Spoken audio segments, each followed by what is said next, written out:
au Salon Cap Seigneur, le troisième du nom, un grand espace d'exposition autour du musée des Verts. Et pour nous faire visiter cette exposition, un tandem de choc. Alors, Méral. Oui, alors aujourd'hui, on est là pour présenter notre musée, le musée des Verts, avec l'exposition de Minassian sur l'épopée des Verts, la belle époque. Et donc, on attend la clientèle pour les renseignements, pour proposer des produits et pour les accueillir au musée. Alors, beaucoup des personnes qui viennent là, probablement, sont des supporters des Verts, ont vécu plein de choses et puis ils sont peut-être déjà allés au musée, non? Oui, alors il y en a pas mal qui m'ont dit qu'ils ont déjà visité le musée. Et il y en a qui ne connaissent pas la visite de stade. Donc voilà, il y a aussi des visites de stade au musée. Donc on les attend. Alors, les visites du stade, justement, je crois qu'il y a quelques instants, Marc, vous étiez en train de faire visiter le stade. Pas plus tard que ce début d'après-midi, à 14h15. Alors, vous êtes bénévole, vous? Je suis bénévole avec Alex Marin, qui est une des mémoires vives de ce club.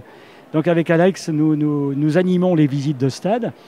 C'est toujours un instant privilégié. On partage le côté passionnel du public vis-à-vis de ce stade. C'est l'occasion de revenir sur l'histoire étroitement liée entre la famille Guichard, Saint-Étienne et ce stade qui porte le nom de Geoffroy Guichard. Et les visiteurs, effectivement, sont souvent avides d'informations, posent les questions pour connaître un petit peu plus dans le détail cette histoire qui a vu le jour fin 19e et qui se poursuit encore aujourd'hui et qui fait de ce stade Geoffroy Guichard vraiment un endroit incontournable lorsqu'on est stéphanois ou même lorsqu'on est extérieur à Saint-Étienne, puisque 66% des visiteurs sont ligériens et 66% sont rhône-alpins, et 56% sont ligériens. Voilà, alors ce musée, il a un très gros succès, beaucoup de fréquentation, et puis on craignait un peu qu'après l'effet de la première année où tout le monde s'y précipite, ça allait baisser. Ce n'est pas le cas, justement grâce entre autres aux expositions. Oui, alors on arrive toujours à atteindre vers les 40 000 visiteurs chaque année. 42 000, on va dire. Oui, c'est ça. Alors 42 pour nous, même au stade, les places, c'est 42 000 places au stade, ouais. 42 pour nous. Tu pourrais même ajouter que nous allons prochainement fêter le 200 millième visiteur au musée. Ça devrait effectivement se concrétiser premier semestre. Oui, c'est ça, vers le mois de juin. Vers le mois de juin. Eh bien, on va fêter ça, ça va faire quelque chose. Oui, allez, alors, monsieur le guide, oui. On n'a pas besoin de mettre les couvre-chaussures comme au stade. Écoutez, on y va franco. On y va comme ça, et je vous propose effectivement une visite de cette belle exposition grâce à l'étroite collaboration de Charlie Minassian. Charlie Minassian, une personnalité du progrès, parce que la photo, ça contribue à la légende. C'était l'époque où, il faut se rappeler, il n'y avait pas la télé. Il n'y avait pas encore la télé, ou la télé en noir et blanc, et quelques images un peu grisonnantes, les actualités au cinéma. C'était comme ça qu'on connaissait le stade. Oui. Et Charlie, avec l'équipe des photographes du Progrès, nous permettait, pour ceux qui n'avaient pas la chance d'y être, de visiter justement, de voir ce que c'était ce fameux stade. Allez, quelques-unes, parce qu'on ne va pas toutes les voir, mais je pense que...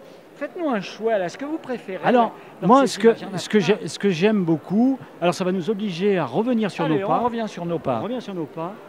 Il y a un cliché qui est assez original et qui témoigne vraiment des qualités professionnelles, mais qui sont archi connues de Charlie Minassian, mais qui ce jour-là avait identifié le coq, un coq français présent sur ce bord de pelouse, à l'occasion d'un France-Yougoslavie en 1984. Cher monsieur, j'y étais. J'y étais dans le COP Nord. 3 buts de Platini, un du pied gauche, un du pied droit, un de la tête. Absolument. Incroyable. Voilà. Grâce à cet homme qui, du même coup, se rappelait au bon souvenir de ses amis stéphanois, puisque Michel Platini a porté la tonique verte de 79 à 82, a marqué ses 3 buts et a permis à l'équipe de France de remporter le match ce jour-là, 3-2. Nous avions accueilli 2 matchs du championnat d'Europe des Nations cette année 84. Donc ça, c'est un cliché particulièrement original. Alors, Charlie, évidemment, le photographe, c'est celui qui appuie au bon moment. Oui. qui appuie au bon moment. Aujourd'hui, j'allais dire, c'est plus facile parce qu'il y a tellement de caméras, tellement d'appareils. À l'époque, c'était plus compliqué, puis il fallait envoyer les photos. Enfin, c'était tout, si j'ose dire, un bazar technique. Oui. Et lui, il avait le talent d'immortaliser, parce qu'elles sont immortelles, certaines de ces photos. Absolument. Et toutes appartiennent à sa collection.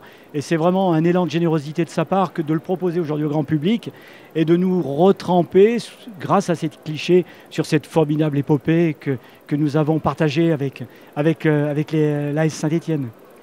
Allez, ben on va en voir peut-être quelques autres. Par exemple, celle-ci, là, qui est prise en début de saison, à l'occasion d'un match amical qui opposait l'AS Saint-Étienne à l'Olympique Lyonnais. C'est un match qui se disputait à Sainte-Sigolène. Donc sur j'allais dire la banlieue stéphanoise, c'est un peu plus que la banlieue quand même. La campagne, la Haute-Loire. La Haute-Loire, voilà. Mais nous n'étions pas très loin de Saint-Étienne. On voit ici l'AS Saint-Étienne et Patrick Battiston à l'occasion d'un match contre le Paris Saint-Germain. On devine ici Luis Fernandez. Alors le plaisir, c'est de retrouver les visages, de retrouver les joueurs. Évidemment, 30 ans ou 40 ans de moins, ils sont toujours sur les feux de l'actualité. Beaucoup sont consultants, beaucoup sont restés célèbres. Et puis, il faut dire que les anciens se retrouvent régulièrement. C'est incroyable. Pour l'anniversaire de la finale de 76, ils étaient tous là, je crois. Ils étaient tous là, y compris Ivan Kurkovic, Osvaldo Piazza, qui avait fait le déplacement depuis l'Argentine pour retrouver ses copains. Et c'est assez exceptionnel de pouvoir, 40 ans après, reconstituer un groupe. C'est quelque chose qui appartient à Saint-Étienne. À ma connaissance, on ne le retrouve pas ailleurs. Autre chose que des mercenaires. Autre chose que des mercenaires. L'amour du maillot. D'ailleurs, en 1976, 8 joueurs sur 11 pratiquement avaient gagné la Coupe Gambardella. En 1970, avec Robert Herbin qui avait choisi de faire monter des jeunes. Qui avait choisi effectivement de lancer les jeunes, les Jacques Santini, Christian Saramagna, Christian Lopez, Christian Sinaïgel, Merchadier, Pierre Repellini, eux qui avaient gagné la Coupe Gambardella en 70, ils se retrouvaient sous les feux de la rampe 6 ans après, avec toujours le même amour du même maillot et cette amitié qui est indestructible. On va aller voir d'autres photos si vous le voulez bien, parce que alors vous nous faites un beau cadeau. Il y en a beaucoup. Celles qui sont là, je trouve qu'elles sont vraiment très, très étonnantes. Alors celle-ci, je crois que... Alors on vous laisse le plaisir de deviner de qui il s'agit. Alors là, on est bien sûr sur un derby avec nos meilleurs ennemis, c'est-à-dire l'Olympique Lyonnais, avec Raymond Domenech qui était le capitaine ce jour-là. En face de lui, Georges Beretta, capitaine stéphanois. Ils jouaient en plus tous les deux sur le même couloir. Domenech c'est vrai qu'ils sont frictionnés sérieusement. Et Georges Beretta était lié gauche. Donc ils étaient effectivement opposés les jours de match. Et il se trouve qu'ils étaient capitaines ce jour-là. Monsieur Machin était l'arbitre du jour, qui était un grand monsieur de l'arbitrage à l'époque. Et voilà, c'est une belle image aussi de ces derbies. Et d'ailleurs, le musée actuellement fait référence, rappelle l'histoire des derbies, et notamment du derby rhône-alpin, dans notre expo temporaire, puisque dans l'espace musée, nous avons à la fois une exposition permanente et une exposition temporaire, le tout sur 500 mètres carrés. Allez, on en voit peut-être une dernière pour le plaisir. Alors, il y a aussi, je trouve, le plaisir du noir et blanc. Le plaisir du noir et blanc, ça veut dire nostalgie, ça veut dire passé. Et puis, on voit arriver, avec Charlie aussi, la couleur. Alors, moi, j'aime bien celle-ci aussi, parce qu'on voit, avec le maillot vert, Michel Platini, qui nous a gratifié d'un superbe spectacle, les 3 années qu'il a passé sous le maillot vert de 79 à 82, un grand monsieur au sens large du terme, tant sur l'aspect de l'homme, ses qualités d'homme, et bien sûr ses qualités de footballeur. Et c'est aussi, il est resté très fidèle en amitié, il n'est pas rare de croiser Michel Platini à Saint-Étienne, même encore aujourd'hui, où il a gardé de franches amitiés qu'il rencontre régulièrement. Alors, on va s'arrêter parce qu'autrement, vous êtes bien sûr intarissable. Et puis, il faut aller au musée pour visiter le musée, visiter le stade. Qu'est-ce qui fait que vous êtes comme ça? Parce qu'on ne se connaît pas, au bout de 3 minutes, on a l'impression d'être amis. Il y a une passion en vous que vous avez envie de transmettre?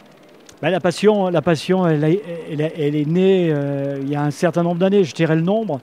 Mais Moi aussi. Je suis tombé dans le football tout petit, et notamment à l'AS Saint-Étienne.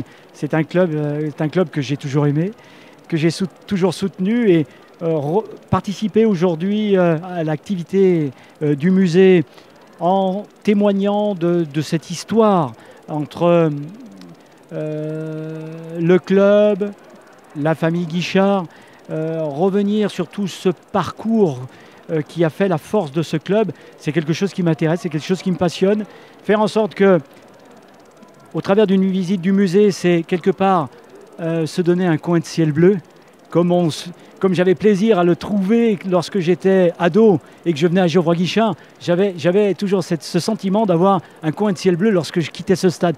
Eh bien, ce que j'essaie de transmettre aujourd'hui dans les visites du stade, c'est exactement la même chose. C'est que les visiteurs repartent avec un coin de ciel bleu. Alors pour vous, toute jeunette, vous n'avez pas connu cette période, mais ça vous fait quelque chose de croiser ces seniors qui ont une âme de gamin dès qu'ils arrivent chez vous? Ah oui, beaucoup. Alors en fait, moi j'ai commencé au musée il y a 1 an et je n'étais pas du tout foot. Et en 1 an, j'ai été convertie à la SSE. Alors ouais, moi je prends beaucoup de plaisir à discuter avec les personnes qui ont vécu cette époque. Et j'apprends tous les jours des nouvelles choses, des anecdotes. Ouais, j'aurais vraiment voulu connaître cette époque. Ouais.